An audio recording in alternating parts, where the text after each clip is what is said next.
এই হিয়ালে মুরগি ধরতে আসছে, মুরগির বাচ্চা নিতে আসছে। মুরগি মা, সে জানে ওই হিয়ালে তারে খাইতে পারে। এইটা জানার পরেও পাতি শ্রীগালের পেছনে সে ঊর্ধ্বশ্বাসে দৌড়াতে থাকে নিজের বাচ্চার মায়া। ঠিক কিনা? আপনি আর আমি সন্তানের মহব্বতে কলিজা ফেটে যায়। অনেক দিন বাচ্চা না দেখলে কলিজা কান্দে। আরে দেখছেন মায়ের মহব্বত কত। মা হাজারো কাজ নিয়ে ব্যস্ত, সন্তান কাঁদতেছে ঘরে, সন্তানের কান্নার আওয়াজ মায়ের কলিজায় লেগেছে। সমস্ত কাজ ফেলে রেখে দৌড়ে গিয়ে বাচ্চাটারে কোলে নিয়া ক্রন্দন মুখে শত চুমা দিয়া বাচ্চার মুখে হাসি ফুটায়। বাপে মারতে আসে, নিজের পিঠ পেতে দেয়, বাচ্চারে মাঠ থেকে বাঁচায়। সেদিন একটা পত্রিকায় দেখলাম, পত্রিকার হেডিং এরই বলে মা। আমি আশ্চর্য হয়ে পড়লাম, এরই বলে মা। খবর হচ্ছে বাংলাদেশের কোন একটি জেলা, নাম বলবো না, ওই মায়ের 3টা ছেলে, ছেলেরা তার মাকে খেতে দেয় না, মারধর করে, ঘরে থাকতে দেয় না। মায়ের বয়স 90 বছর, ভিক্ষা করে খায়। 3টা ছেলেই ভালোভাবে খায় দেয়, মায়ের জায়গা দেয় না, খাবার দেয় না। পুলিশের কাছে একজনে নালিশ করেছে এই খবর।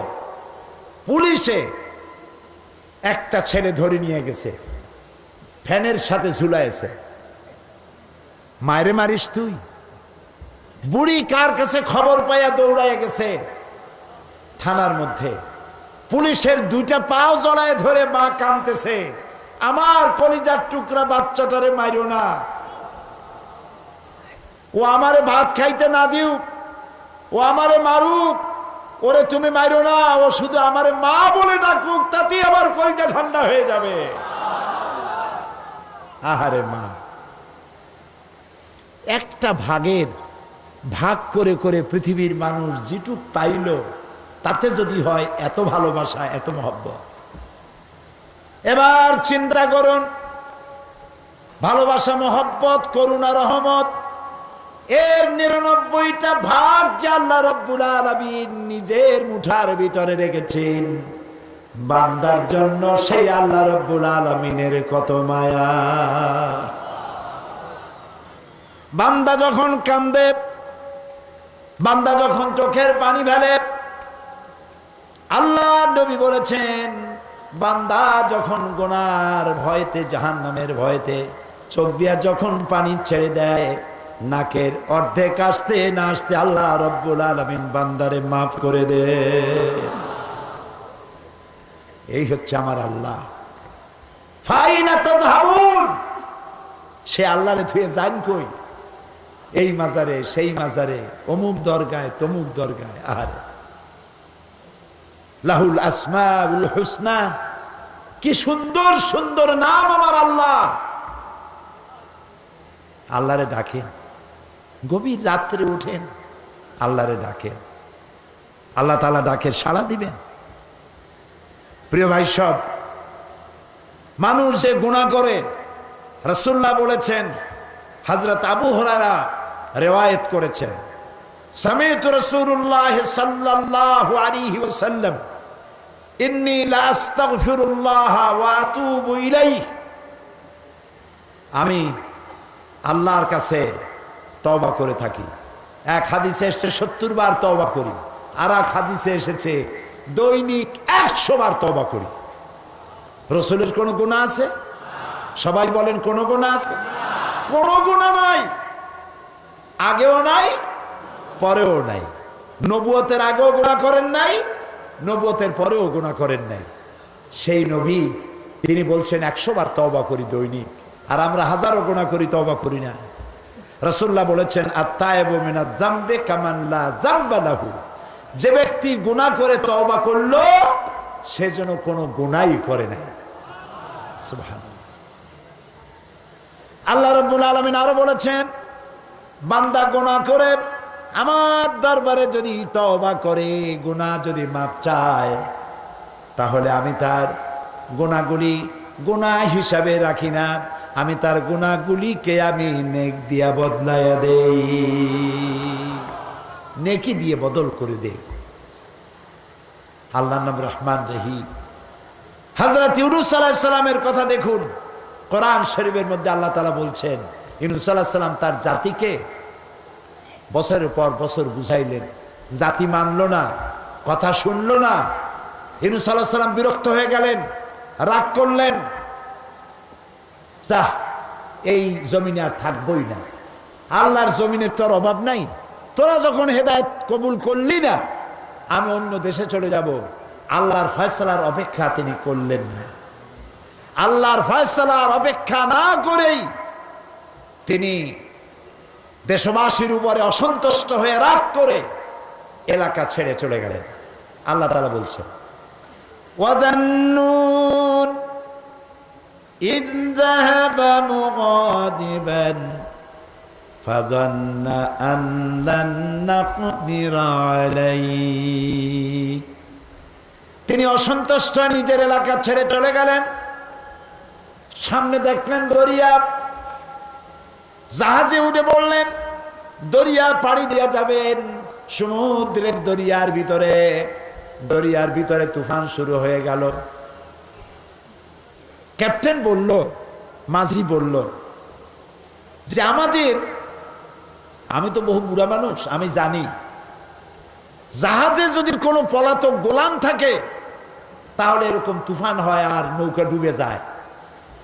মনে হয় কোনো পলাতক গোলাম, তখন মানুষ কেনা বেচা হইতো, মনে হয় কোনো পলাতক গোলাম নৌকায় উঠছে, সেই গোলাম রে আমরা নেব না, নদীতে ফালায় দেব, তাহলে আমরা বাঁচতে পারবো, তা না হলে জাহাজ ডুবে যাবে। তা এখন পলাতক কে? কেউ তো স্বীকার করবে না। লটারি করা হলো, নাম উঠলো ইউনূস আলাইহিস সালামের। লোকেরা বিশ্বাস করতে পারলো না, এত সুন্দর মানুষ, এত ভালো মানুষ, তিনি পলাতক হতে পারেন না। তিনি আবার লটারি করা হলো, আবার ইউনূস আলাইহিস সালামের নাম উঠলো, বিশ্বাস করলো না। আবারও লটারি করা হলো, আবার ইউনূস আলাইহিস সালামের নাম উঠলো। এবার ইউনূস আলাইহিস সালাম মুখ খুললেন, সত্যি আমি আমার মালিককে না বলে চলে এসেছি। তিনি নদীতে ঝাঁপায় পড়লেন, দরিয়ার ভিতরে ঝাঁপিয়ে পড়লেন। মাছ একটা দাঁড়ানো ছিল জাগা মতো, মাছ হা করলো, মাছের ভিতরে তিনি চলে গেলেন। চিন্তা করেন, একটা মানুষ গিলা খাইতে পারে, তাহলে মাছটা কত বড়। মাছ যখন ইউনূস আলাইহিস সালামকে গিলতে ছিল, আল্লাহ রাব্বুল আলামিনের অর্ডার ছিল, এ মাছ, এটা তো রিজিক না, চাবাইতে পারবি না, হজম করতে পারবি না। ইউনূস আলাইহিস সালাম মাছের পেটে চলে গেলেন। তাফসিরে এসেছে, কোন কোন মুফাসসিরিন লিখেছেন, এই মাছটাকে আবার আরেকটা মাছে গিলে ফেলাইছে। মাছ আস্তে আস্তে করে নদীর অতল তলদেশে চলে গেল। প্লেনের মতো যখন ল্যান্ড করলো, ইউনূস আলাইহিস সালাম মনে করেছিলেন যে আমি মরে গেছি। হাত পাও নাড়লেন, দেখলেন মরি নাই। তিনি মাছের পেটে সেজদায় পড়ে গেলেন আর বললেন, আয় আল্লাহ, আমি আজকে তোমাকে যে জায়গায় সেজদা দিছি, আমার জানা মতে এরকম জায়গায় পৃথিবীতে কেউ তোমাকে সেজদা দেয় নাই। লা ইলাহা ইল্লা আনতা সুবহানাকা ইন্নী কুনতু মিনাজ জালিমিন। লা ইলাহা ইল্লা আনতা, তুমি ছাড়া কোনো ইলাহা নাই, সুবহানাকা, তুমি পবিত্র, ইন্নী কুনতু মিনাজ জালিমিন, আমি সীমা লঙ্ঘন করে ফেলেছি মাবুদ। আল্লাহ রাব্বুল আলামিন বলেন, ফালাউলা আন্নাহু কানা মিনাল মুসাব্বিহিন মুসবিহিন লালাবিসা ফি বাতনিহি ইলা ইয়াউমি ইউবআসুন। আমার ইউনুস যদি মাছের পেটের ভেতরে যদি আমার কাছে ক্ষমা না চাইতো, কিয়ামত পর্যন্ত মাছের পেটের ভিতরে আমি তাকে রেখে দিতাম। সুবহানাল্লাহ, সুবহানাল্লাহ। মাছের মধ্যে, মাছের পেটের ভিতরে বসে চিৎকার মারছে কে? দরিয়ার কেউ শোনে নাই, জঙ্গলের কেউ শোনে নাই, কোন রাজা বাদশা শোনে নাই, অন্তরিক্ষে কেউ শোনে নাই। আকাশ আর জমিনের মালিক, আরশে আজিমের মালিক আল্লাহ রাব্বুল আলামিন বলেন আমি শুনেছি। সঙ্গে সঙ্গে জবাব দিয়া দিলাম, ফাস্তাজাবনা লাহু ওয়া নাজ্জাইনাহু মিনাল গাম্মি ওয়া কাযালিকা নুজিল মুমিনিন। আল্লাহু আকবার। ফাস্তাজাবনা লাহু, ডাকের সাড়া দিলাম। মাছের পেটের ভিতরে যন্ত্রণা শুরু হয়ে গেল। মাছ মনে করলো বমি না করলে বাঁচব না। ফানাদা ফিজ জুলুমাত, অন্ধকার, অন্ধকার, আরো অন্ধকার, জমায় কাসির, ত্রিবিধ অন্ধকার, রাতের অন্ধকার, মাছের পেটের অন্ধকার, পানির অন্ধকার। এই অন্ধকারের মধ্য থেকে ইউনূস আলাইহিস সালামের ডাক কে শুনেছেন? আল্লাহ রাব্বুল আলামিন ডাক শুনলেন। মাছের পেটের ভিতরে যন্ত্রণা শুরু হলো। মাছ দেখলো বমি করা ছাড়া আমার কোনো উপায় নাই। মাছ বেশি উঠলো, দরিয়ার কিনারে চলে গেল, বমি করে দিল। মাছও বেঁচে গেল, ইউনূস আলাইহিস সালামও বেঁচে গেলে।